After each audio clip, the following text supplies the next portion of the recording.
taong gulang pa lang si Alas, pero ang kanyang timbang umaabot na ng 40 kilos. Kilalanin natin ang heavy gut kid ng Occidental Mindoro.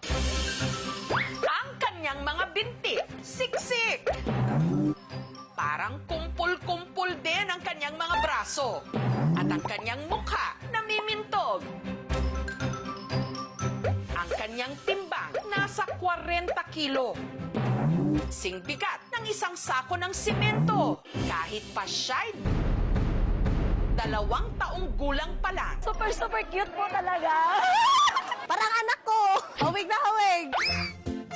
Siya si Alas. Pag dinala po namin siya sa may bayan, sa palengke, talagang pinagkakaguluhan po siya, ma'am. Pag nakita siya, ay, ang taba ng bata, oh. Ate, pwede mo pa picture naman ako? Cute naman si anak!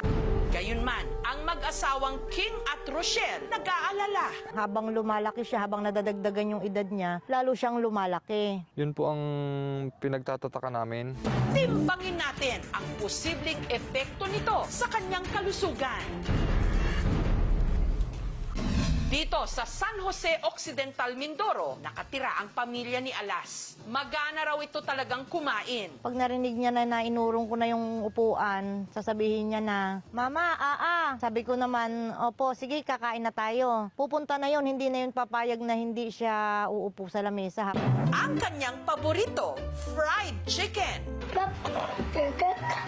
Pag naubos yung binigay mo sa kanyang una na kanin, hihingi pa ulit siya. Hindi siya namimili ng pagkain. Pag dumating po ako na pagod ako sa pamamasada, pagka sinalubong niya po ako, talagang mawala yung pagod ko. Ano ba, sabihin niya, Pa, pag sumagot ako, ang sasabihin niya sa akin, hotdog. Sasabihin niya na gano'n, kaya matatawa ka na lang din sa kanya. Malambing din daw ito. Kiss mo kasi papa, may tunog. Aroy, kabait naman. Pag gusto niya magpakarga sa akin, yun po, kinakarga ko siya. Kaya lang, hindi po talaga ganong katagal lang kaya kong itagal sa kanya sa pagbuhat. Mabigat po talaga siya. Makaramdam ka ng hingal. Hindi po yan napipirme. Talagang galaw ng galaw yan. Yun nga lang, dahil heavy gut, si Alas mabilis ding mapagod. Hinihingal siya. Ito yung timba na inuupuan talaga to ni Alas kasi ilang upuan na yung nagamit ni Alas na sisira. Pagka nakapahinga-hinga siya ng laro, maliligo na siya. Hindi magkasya sa kanya yung mga pinakamalaking diaper na mga pang baby. Wala na rin daw halos magkasya sa kanyang damit. Ang diaper niya kasi, medium na pang-adult diaper. Okay na? Ha? Opo. Opo. Lagi ring may nakatutok sa kanyang electric fan. Saan maliligo? Sa beach? Mawala lang ng minuto, naliligo na siya sa pawis. Matatakot ka sa gabi kasi malakas yan humilik.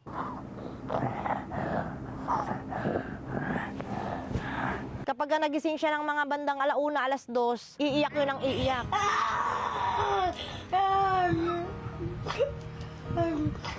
Kakamutin yung likod, yung tiyan, tas makakatulog siya ulit. Nasesaryan daw si Rochelle nung isinilang niya si Alas. Nung pinanganak ko po si Alas, ang timbang niya po ay 5.2 kilos.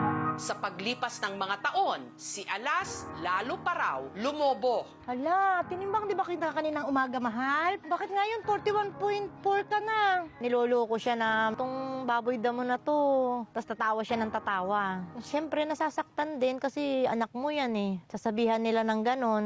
Pero bakit nga ba ganun na lang kalaki ang bata? Nababahala nga din po kami kaya baka isang araw hindi na niya kaya yung katawan niya. Yung tibok ng puso niya mapagod, huminto, mabalutan ng taba yung puso.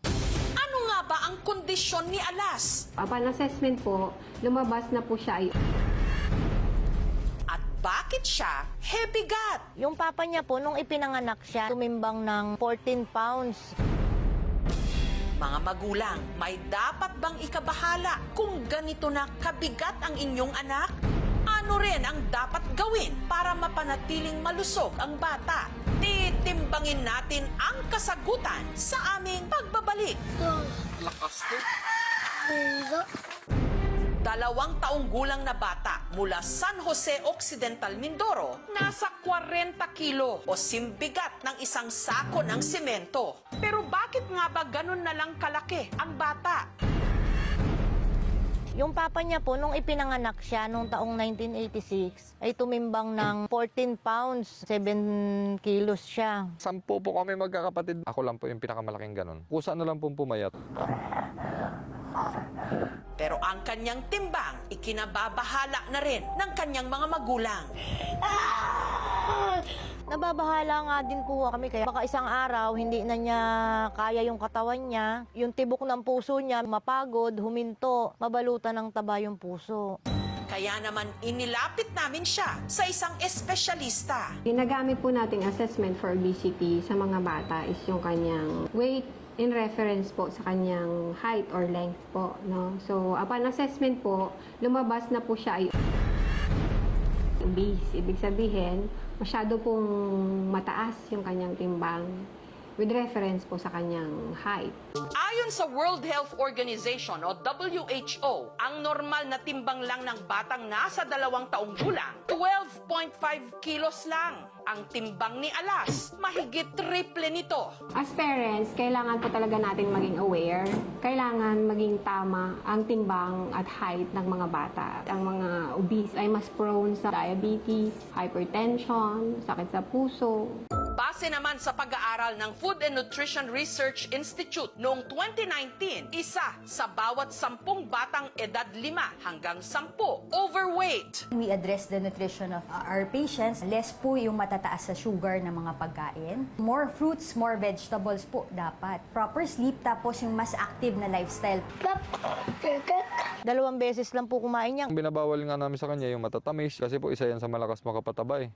Sa buong mundo, malaking problema ngayon ang child obesity. Kaya habang maaga pa, kontrolin ang problema. Para hindi na ito lumaki pa.